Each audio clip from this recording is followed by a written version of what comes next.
The night sky above the Arecibo Observatory was clear. Stars shimmered like diamonds on black velvet. Dr. Alan White's eyes were tired from staring at screens for 14 hours straight. His coffee had gone cold, but he didn't care. The signal was still there. "Run it again," he told his assistant, Susan. "I want to be sure." Susan nodded and tapped at her keyboard. The pattern appeared on the main screen again. Regular pulses coming from beyond Neptune's orbit. Too regular to be natural. "It's the same, Alan. This isn't some cosmic background noise." Susan pushed her glasses up. "We should call someone." Alan rubbed his face. At 53, he had spent his life searching the stars for signs of intelligence. Now that he'd found it, fear replaced excitement. "Get me the director, then contact NASA." He paused. "And Susan, don't tell anyone else yet." Within 6 hours, the observatory buzzed with activity. Government officials arrived in black SUVs. Military personnel set up equipment. The peaceful research facility had transformed into something else entirely. In Washington, D.C., Lisa Norris walked briskly through the Pentagon corridors. As Secretary of Defense for only 3 months, she had expected challenges. An alien signal wasn't one of them. "The president is waiting," her aide said, hurrying to keep pace. The Situation Room fell silent when she entered. The president nodded for her to sit. "Tell me what we know," he said. Lisa opened her folder. "The signal was detected 36 hours ago. It's artificial and directed at Earth. Our best cryptographers are working on it, but they've only decoded parts." "Is it a threat?" asked the vice president. "We don't know yet," Lisa replied, "but it's definitely a message." On the screens around them, footage from observatories worldwide showed the same data. Whatever was sending the signal, it wanted Earth's attention. 3 days later, Dr. White hadn't slept. His team had made progress. The message contained mathematical sequences that helped create a translation framework. When the first decoded words appeared on his screen, his heart stopped. "Get the Secretariat on the line," he whispered. At the emergency United Nations session, representatives from every nation sat in tense silence. Lisa Norris stood at the podium, her voice steady despite her racing heart. "The message has been translated. It comes from a civilization approximately 14 light-years away. They call themselves the Vroth." She paused, looking at the faces watching her. "They are coming to our solar system." Murmurs filled the hall. Lisa raised her hand for quiet. "We have sent a response expressing peaceful intentions and a desire for cultural exchange." "How long until they arrive?" asked the British ambassador. "Based on the signal strength and movement, our scientists estimate 8 months." The room erupted in voices. Some called for military preparation, others for global unity. Plans for evacuation competed with ideas for defense. When order returned, Lisa continued, "We expect their reply to our message within." Her aide rushed to the podium, handing her a note. Lisa read it, the color draining from her face. "They've responded already." Her voice dropped. The message reads, "Surrender your world or face extinction. You have 3 Earth months to comply." The silence that followed was absolute. Then chaos broke loose. That night, as news spread across the planet, people looked to the stars with new eyes. Fear gripped cities. Prayer-filled churches, mosques, and temples. Military bases worldwide went on high alert. In the White House, the president addressed his emergency council. "We will not surrender," he said firmly. "Humanity has faced extinction before, from ice ages, plagues, and our own weapons.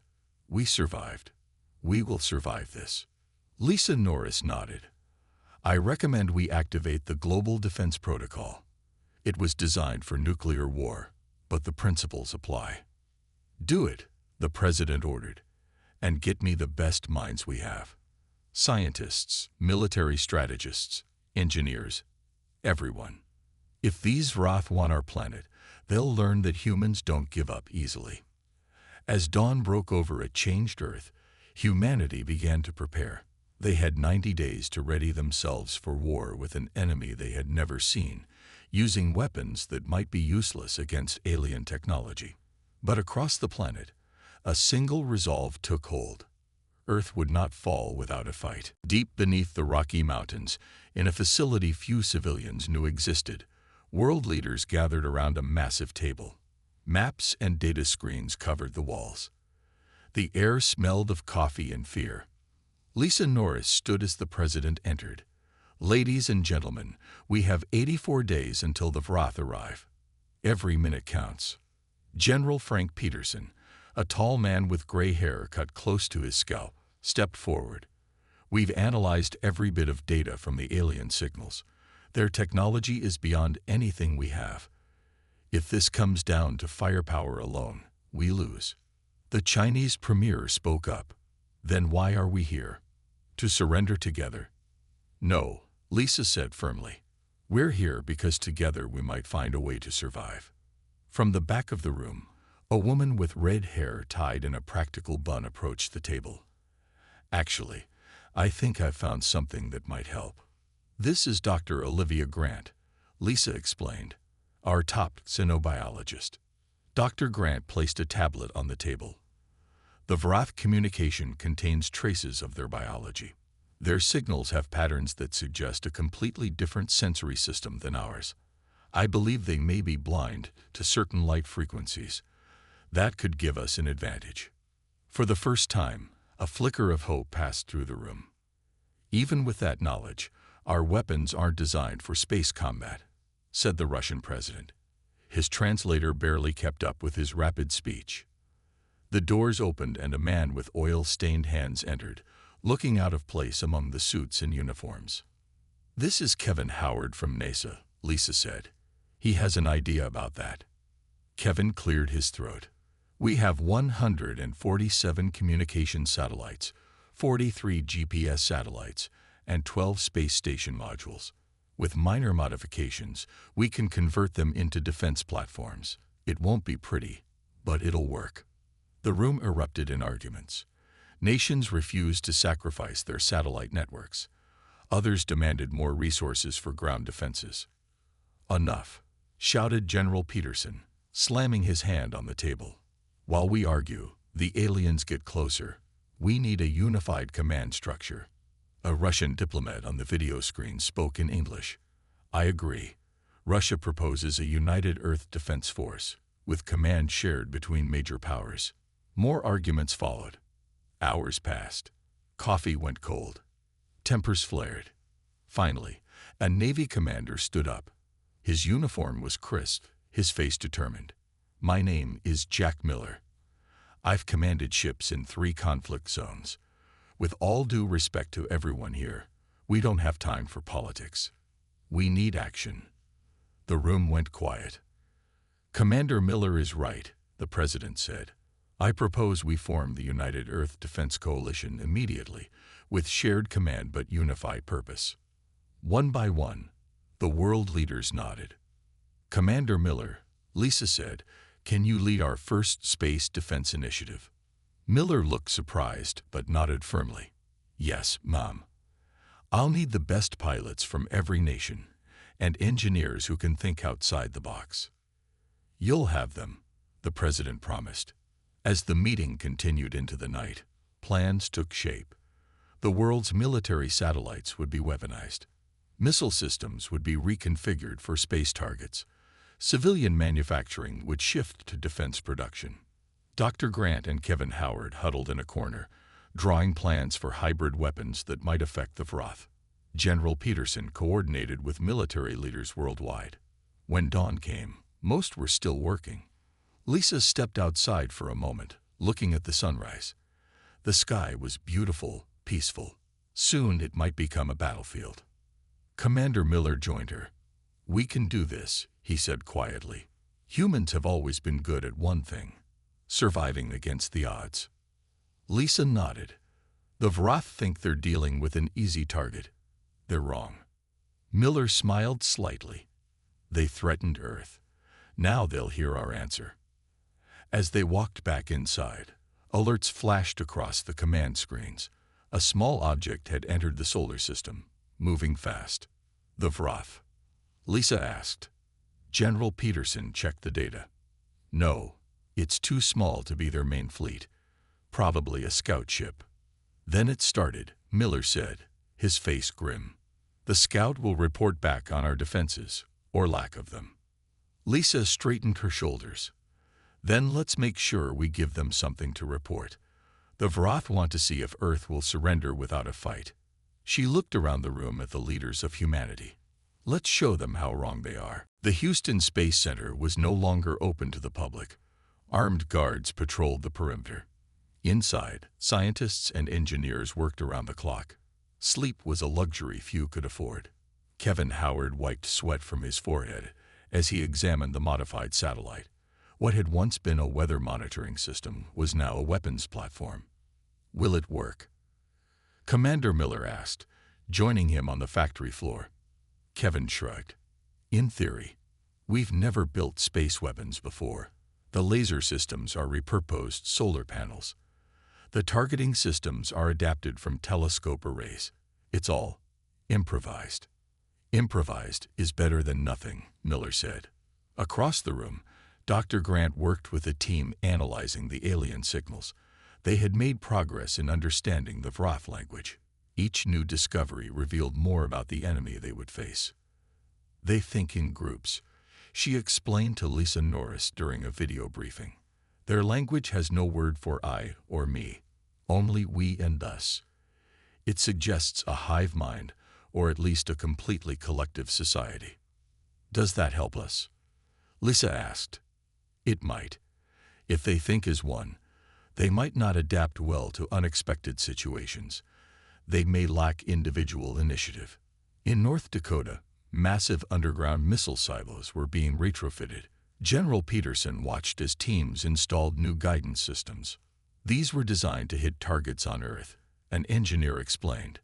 Now they need to hit moving targets in space. It's not easy. Do your best, Peterson said. It's all we can ask. Around the world, similar conversions were happening.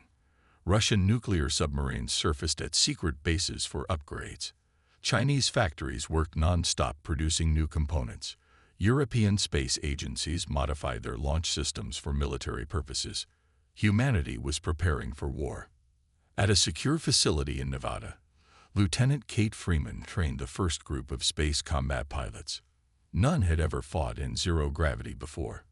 Forget everything you know about air combat, she told them. In space, there's no up or down, no air resistance, no banking turns. You keep moving unless something stops you. The pilots practiced in hastily built simulators. Many got sick from the virtual zero-G maneuvers. All pushed through it. Again, Kate would say after each failure, and they would try again. 43 days after the alien message, the first Earth defense vessel was completed. It had once been a space station module. Now it bristled with weapons and sensors. Commander Miller stood before the assembled crews in the launch facility. The EDS Defiant isn't pretty, he said. She's not what we would have built if we had years to prepare. But she's ours, and she'll be the first to meet the enemy. A cheer went up from the crowd. We launch tomorrow. The scout ship has taken position near Mars. Our mission is simple: gather intelligence. Avoid engagement if possible. But if they fire first, he paused, we show them humanity fights back. That night, in his temporary quarters, Miller called his wife Beth. Her face on the screen showed worry lines that hadn't been there 2 months ago. The news says you're launching, she said. Miller nodded. Can't talk about it. But yes. Come back to me, she whispered. I promise. After they disconnected, Miller stared at the ceiling. Promises were easy to make, harder to keep. In her lab, Dr. Grant made a breakthrough. She called Lisa Norris immediately. The Vroth signals contain references to their weapon systems, she said excitedly. They use something similar to plasma technology. It generates enormous heat. Can we defend against it? Lisa asked. Maybe. Their weapons produce a specific energy signature. If we can detect it early enough, we might be able to avoid direct hits. Lisa relayed the information to the defense teams. Engineers worked through the night modifying sensor arrays. At dawn, Commander Miller boarded the Defiant with his crew. Most were young, the best pilots and technicians Earth had to offer. All were volunteers. Final systems check, Miller ordered from the command chair. Around him, the crew reported readiness. The retrofit space station had been transformed. Weapons where scientific equipment had once been. Armor plating covering vulnerable sections. Launch in 5 minutes, the ground controller announced. Miller thought of Beth, of Earth, of everything humanity was fighting for. The Vroth think we'll surrender, he said to his crew. They're about to learn their first lesson about humans. We don't give up. Outside, the massive launch vehicle's engines ignited. Humanity's first warship prepared to meet the stars. The Defiant moved silently through the void. Mars hung in the distance, a red jewel against the blackness. Commander Miller studied the tactical display. The alien scout ship was on the far side of the planet, near the small research station that housed 20 scientists. Any response to our hails? Miller asked. Lieutenant Paul Wright shook his head. Nothing, sir. They're receiving our signals, but not answering. Miller frowned. Keep trying all frequencies, including the ones Dr. Grant suggested might match their communication patterns. The bridge was tense. The crew had trained for only weeks for a mission that should have taken years to prepare for. Earth's first space combat vessel was about to face an enemy no human had ever seen. Sir, called the sensor operator, the alien vessel is moving. It's changing course toward the research station. Miller straightened in his chair. Red alert. Battle stations. Bring us around to intercept. The Defiant's engines flared as it accelerated. The crew moved with practiced precision despite their limited training. Fear was present but controlled. Sir, the alien ship has accelerated, reported the tactical officer. At current speed, they'll reach the station before we can intercept. Miller hit the comm button. Mars Research Station.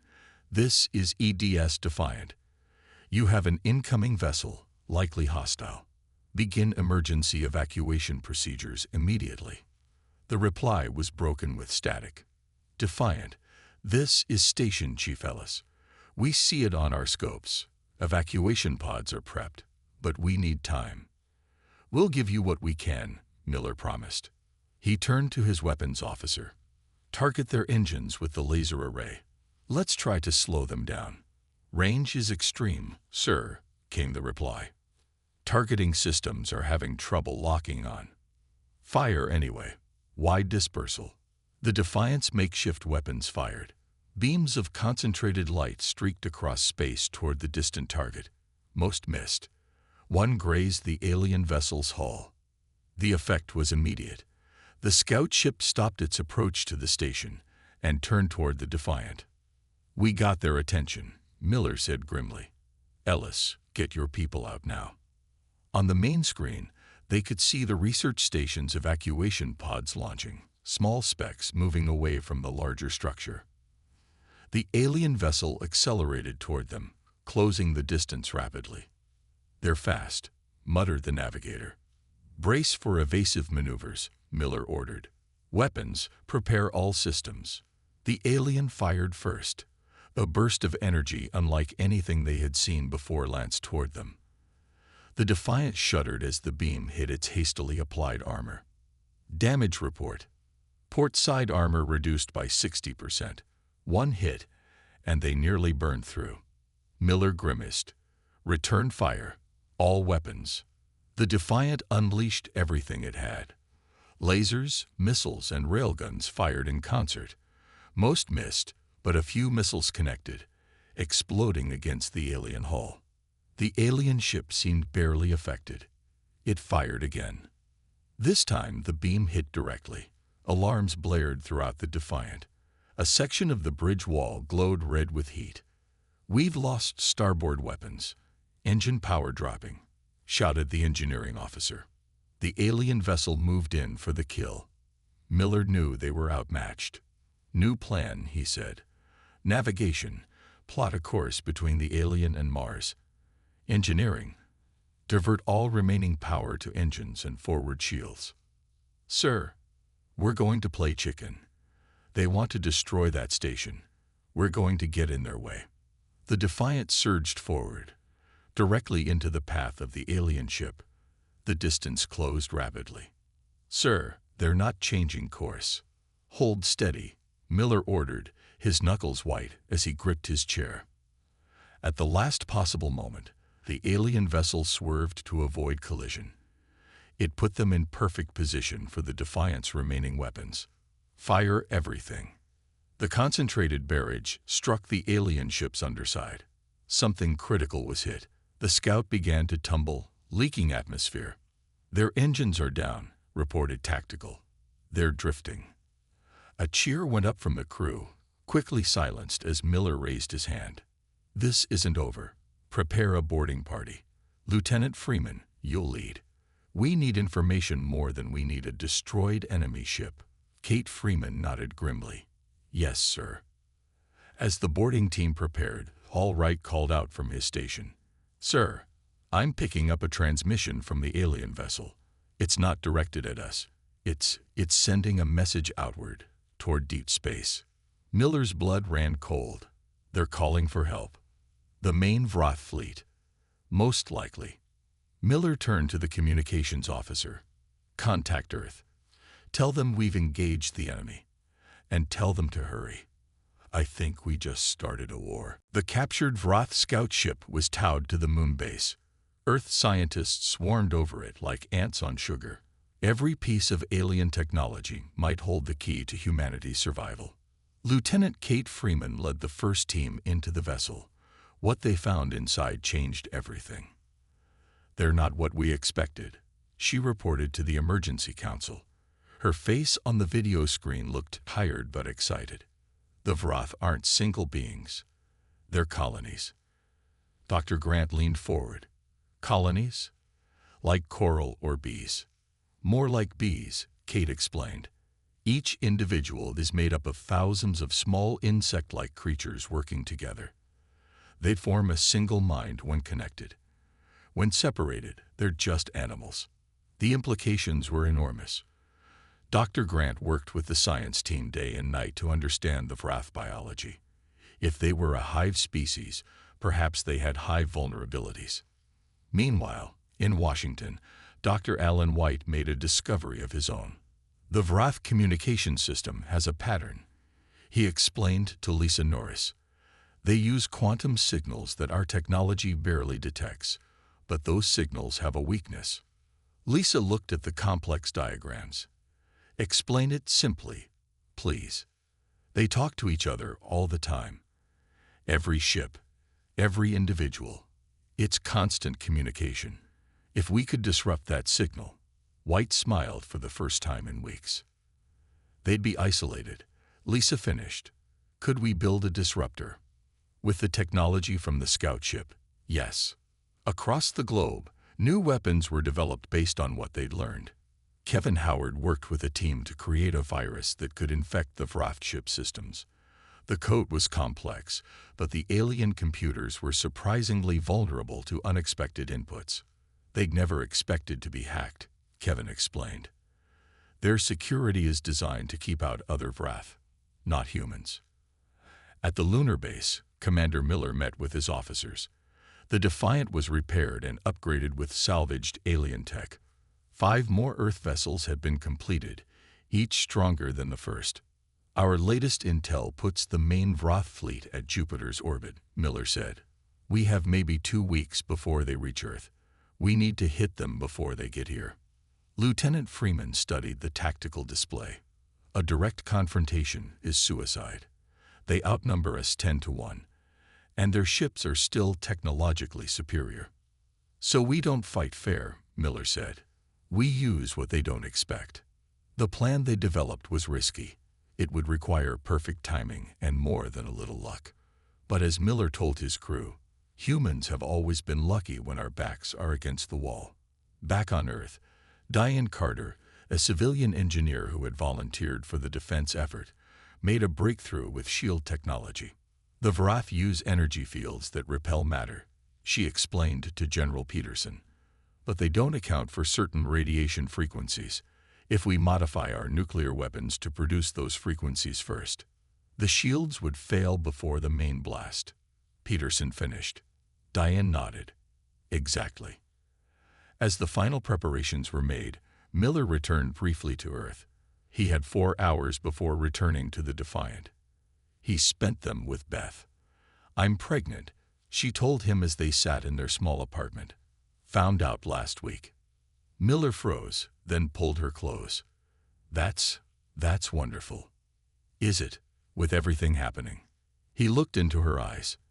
"Especially with everything happening. This is why we fight. For the future, for hope." When they parted, Miller carried a small ultrasound image in his pocket, a reminder of what waited if he succeeded, if Earth survived. On the edge of Earth orbit, the small defense fleet assembled. 6 ships against an armada. The odds were impossible. No one said it aloud. Dr. Grant's team had developed a compound that could disrupt the Vrath-Hive connection. Dr. White's communication jammers were installed on each vessel. Kevin's virus was loaded into special missiles. Diane's shield-penetrating nuclear warheads were in place. Humanity had done the impossible.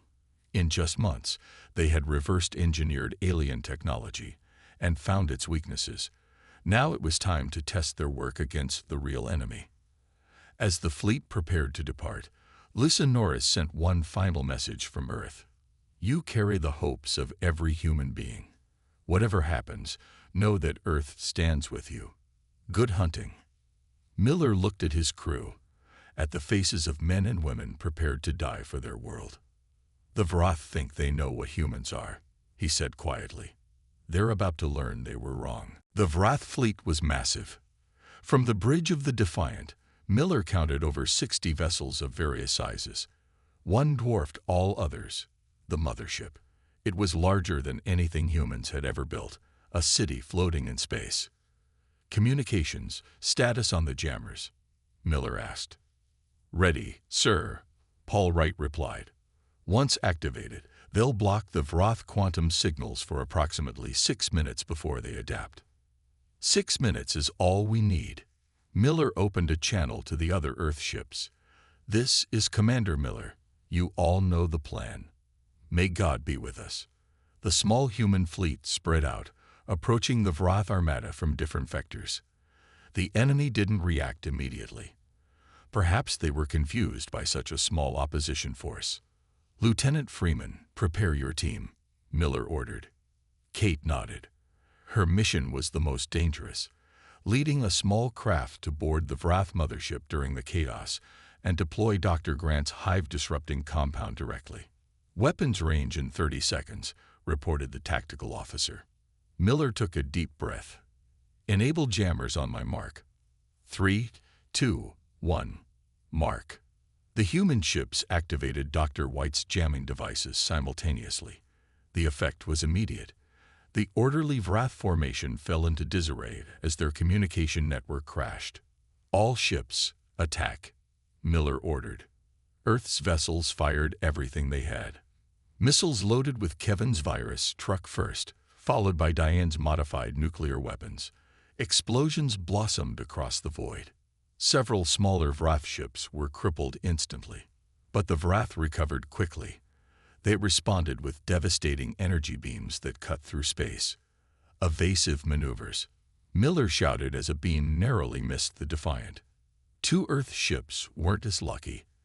They exploded in silent bursts of light and debris. "Freeman, launch now," Miller ordered. Kate's small craft detached from the Defiant, accelerating toward the mothership while the battle raged around it. 3 other small craft launched as well, decoys to draw attention away from the real mission. The Vrath adapted to the jamming faster than expected. Their formation tightened again as their hive mind reconnected. "Sir, they're targeting the moon base," called the sensor operator. Miller watched in horror as several Vrath ships broke off and headed toward Earth's moon. The base there housed thousands of people and was humanity's last line of defense. "Redirect to intercept," Miller ordered. The Defiant changed course, racing to place itself between the attackers and the moon. 2 other Earth ships followed. "They're too fast," someone muttered. "We won't make it in time." Miller's hands tightened on his chair. "Engine room, give me everything you've got. Push her past the safety limits if you have to." The Defiant's engines glowed white-hot as they strained beyond their design parameters. The ship shuddered violently. "Hull integrity failing in sections 4 through 7, reported the damage control officer. "Seal those sections. Evacuate the crew." Miller kept his eyes on the tactical display. They were gaining on the Vrath ships, but not fast enough. The first Vrath vessel fired on the moon base. The beam cut through the protective dome. Air vented into space, carrying debris and bodies with it. "No." Miller slammed his fist on the console. The Defiant finally came within weapons range. "Fire everything we have left. Target their weapons systems." Earth's flagship unleashed a barrage of missiles and energy beams. 1 Vrath ship exploded. Another spun out of control. But the third fired again at the moon base. More sections collapsed. Emergency alerts flooded the communications channel. Then, unexpectedly, the Vrath mothership sent out a massive energy pulse. It wasn't aimed at any target. It spread in all directions. "What was that?" Miller asked. "Unknown, sir," replied the science officer. "But our systems are failing. Looks like an electromagnetic pulse of some kind." One by one, the Defiant's systems shut down. Lights flickered and died. The engines went silent. "Switch to backup power," Miller ordered. "Backups are fried too, sir." The bridge was lit only by emergency chemical lights. Without power, they were dead in space. A sitting target. "Any word from Lieutenant Freeman's team?" Miller asked quietly. Paul Wright checked his handheld communicator. The only working technology left. Last transmission indicated they successfully boarded the mothership. Nothing since. Miller looked out the viewport at the continuing battle. Earth ships were disabled across the battlefield. The Vrath were moving unopposed toward Earth. "Send a message to Earth," Miller said.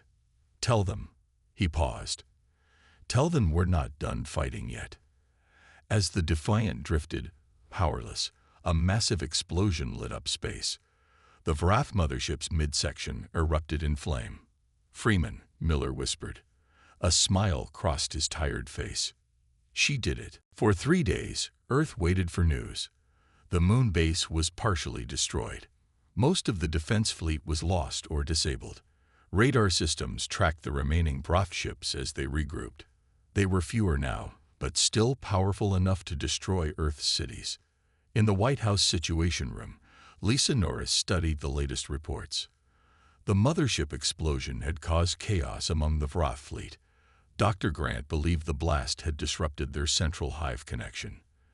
"They're not attacking," General Peterson noted. "Why?" "They're adapting," Dr. Grant explained. The mothership contained their primary queen. Without her, they need to establish a new command structure. "How long do we have?" Lisa asked. "Days, maybe less." Kevin Howard burst into the room, ignoring the protests of security guards. "I found something. The virus we planted. It's still working in their systems. I can access their data."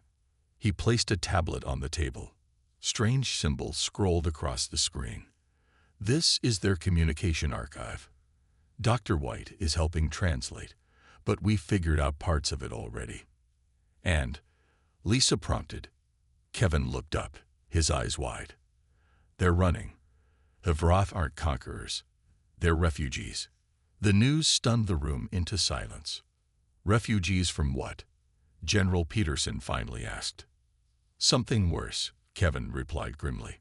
"Something that destroyed their homeworlds." Meanwhile, in deep space, Commander Miller floated in darkness. The Defiant's emergency pod had limited oxygen and power. His crew was gone. The ship had broken apart after a final Vrath attack. Miller had barely escaped. For hours, he drifted among the debris of battle. His suit radio picked up nothing but static. The small window showed only stars and distant explosions as the fight continued. Then a shape blocked the stars. A small vessel, not human design. Miller tensed, expecting death. Instead, the alien craft extended a docking tube. With no other options, Miller allowed it to pull him in. Inside, Lieutenant Freeman waited. Her face was bruised, her suit torn and patched. Behind her stood 3 other humans from her boarding team. "Commander," she said, "welcome aboard our stolen taxi." Miller stared in disbelief. "You survived the mothership." Freeman nodded. "We planted Dr. Grant's compound in their central ventilation. When it went off, most of the Vroth inside lost their hive connection, became disorganized. We fought our way to a hangar and took this scout ship." "Can you fly it?" "Well enough to pick up survivors. Controls are similar to the first scout we captured." Miller moved to the viewport. Earth was a blue dot in the distance. "We need to get back home. Warn them, the Vroth are still coming." "Actually, sir," Freeman said hesitantly, "we learned something on the mothership. The Vroth have an internal conflict. Some want to take Earth by force. Others want to negotiate." "Negotiate what?" "Coexistence. They're running from something. Something that destroyed their original home worlds." Back on Earth, Lisa Norris took unprecedented action. Using the communication protocols discovered by Dr. White, she sent a direct message to the remaining Vroth ships. "This is Earth. We know you are refugees. We have destroyed your mothership and many of your vessels. But we are willing to talk before more die on either side." For hours, there was no response. The Vroth ships continued to regroup near Mars. Then a signal came through. The translation was rough but clear. "Humans fight well. Better than expected. Our queen is dead. Many hives broken. What terms do you offer?" Lisa looked around the room at Earth's leaders. "We start by demanding they withdraw beyond the orbit of Jupiter. Then we negotiate from a position of strength." On the stolen Vroth scout ship, Miller and Freeman detected a new energy signature from the alien fleet. "They're powering weapons," Freeman said. Miller shook his head. "No, it's different. They're powering down weapons. I think they're ready to talk." As the small scout approached Earth, they received Lisa's transmission explaining the situation. Miller felt a weight lift from his shoulders. They hadn't won the war, but perhaps they had earned a chance at peace. Then new alerts blared. The ship's alien sensors detected something massive entering the solar system from deep space. Vroth reinforcements. Freeman wondered. Miller studied the readings. "No, it's different. Bigger." The readings matched what they had found in the Vroth data archives. The thing that had hunted the Vroth across the stars had found them again. And now it had found Earth too. They called it the Devourer, a massive living ship, larger than anything the Vroth or humans had built. It entered the solar system like a dark cloud, absorbing energy and matter as it moved. On Earth, panic spread as the object appeared on every detection system. It was heading directly toward them, consuming asteroids and small moons in its path. In the hastily established Joint Command Center, human and Vroth leaders gathered. The Vroth commander, a collective entity that called itself the New Voice, explained through translators what they faced. "The Devourer destroy our 3 home worlds. It feeds on energy and life. It cannot be reasoned with. It only consumes." Lisa Norris looked at the tactical displays. "How did you fight it before?" "We ran," the New Voice answered simply. "Those who fought were absorbed." General Peterson slammed his fist on the table. "We don't have the luxury of running. This is our home." Miller and Freeman arrived at the command center just as the meeting was breaking up. They were greeted as heroes, but there was no time for celebrations. "Commander Miller," Lisa said, "we need every idea we can get. This Devourer will reach Earth in less than 24 hours. Miller studied the sensor data. It absorbs energy. Then we can't use our regular weapons. They'd just make it stronger." Dr. Grant had been working with the Vroth scientists. "It's a biological entity, essentially. massive, but still following biological rules. It needs to feed. So we give it indigestion, Miller said. Kevin Howard nodded eagerly. What if we fed it something it can't process? Something toxic to its system? The plan came together quickly. Every nuclear device on Earth, and from the Wrath ships, would be modified with Diane Carter's radiation technology. But instead of using them as weapons, they would be disguised as energy sources, bait for the Devourer. We need a delivery system, Miller said. Something that can get close enough to place the devices in the right spots. I'll go, Freeman volunteered. I know how to fly the Wrath scout ship. Miller shook his head. We need more than one ship. It's too big for a single approach. In the end, 10 teams were formed. 5 human, 5 Wrath. Each would pilot a small craft carrying modified nuclear devices. They would approach the Devourer from different angles, placing the bombs where Dr. Grant and the Wrath scientists identified as critical feeding nodes. As the teams prepared to leave, Miller contacted Beth one last time. I'll be back, he promised. I want to meet our child. Beth wiped tears from her eyes. You better. We're counting on you, Jack. The 10 ships launched into space. The Devourer loomed ahead of them, a massive shape that seemed to bend light around it. It had already consumed 2 of Jupiter's moons. All ships, maintain communication silence from here on, Miller ordered. Follow your assigned paths. Place your packages, then get out fast. The small vessels separated, each following a carefully plotted course. The Devourer seemed not to notice them, too focused on the larger energy sources in the system. Miller's ship approached a pulsing area on the Devourer's surface. His sensors identified it as a primary feeding node. Carefully, he released his payload and began to pull away. One by one, the other teams reported success. 9 packages delivered. Then Freeman's ship was caught in a sudden energy pulse. Her engines failed. I'm drifting toward it, she reported calmly. Can't break free. Miller turned his ship around. I'm coming to get you. Negative, Commander. No time. I'll deliver my package manually. Before Miller could argue, Freeman's ship accelerated directly toward the Devourer. She was piloting on backup thrusters on a suicide course. Lieutenant, don't. It's been an honor, sir. Tell Earth we did our duty. Freeman's ship disappeared into the massive entity. Moments later, Miller's sensors detected her package detonating inside the Devourer. All ships, clear the area, Miller ordered, his voice thick. Detonation in 10 seconds. The nuclear devices exploded simultaneously. The specialized radiation tore through the Devourer's biological systems. It writhed in space, energy discharges flashing across its surface. Then it began to collapse in on itself. From Earth, they watched as the Devourer shrank and finally exploded in a burst of light that briefly outshone the sun. When Miller landed, Beth was waiting. She held him tightly as he finally allowed himself to grieve for those lost in the battle. Lisa Norris approached them, the Wrath are requesting permission to establish a colony on Mars. They say they want to learn from humans. About courage. Miller looked up at the sky, thinking of Freeman and all the others who had sacrificed everything. They threatened Earth, he said quietly, and humanity answered in fire and steel. But now we'll show them something else, how to rebuild. Together. Above them, the stars shone on a solar system forever changed.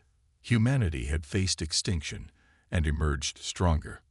Not just survivors, but defenders of Earth and perhaps now, much more.